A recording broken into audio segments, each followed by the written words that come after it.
చాలా మంది self decisions ఓన్గా తీసుకోలేరు. సో పక్కన వాళ్ళు చెప్పిన మాటలన్నీ వింటారు. వాళ్ళకి చాలా స్ట్రాంగ్ కాన్ఫిడెంట్ ఉంటారు. బట్ పక్కన వాళ్ళ మాటలన్నీ వింటారు. బట్ ఏదో ఒక సజెషన్ తీసుకుందాం అనుకుంటారు.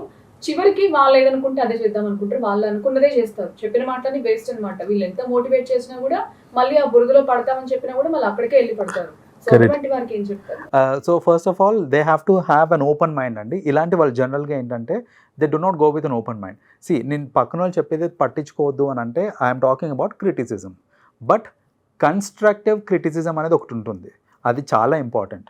So that is more like a feedback that we get. So చుట్టుపక్కల నుంచి వచ్చే ఫీడ్బ్యాక్ని తీసుకోవడం చాలా ఇంపార్టెంట్. ఎవరైనా ఏదైనా చెప్తున్నారు ఫర్ ఆర్ ఓన్ గుడ్ అని అంటే we have to take care of it. అలా కాకుండా లేదు నెగటివ్ క్రిటిసిజం అవుతుంది విచ్ ఈస్ నాట్ కన్స్ట్రక్టివ్ అని అంటే that is one you can take light. So వీళ్ళు ఏంటంటే they have to open their minds for feedback. మీరు ఫీడ్బ్యాక్ తీసుకుంటే that will help you positively. Feedback తీసుకోవట్లేదు, మీరు ఎవరేం చెప్పినా సరే నేను చేసేది చేస్తాను అంటే ఖచ్చితంగా యూ కాంట్ బీ సక్సెస్ఫుల్ అండి.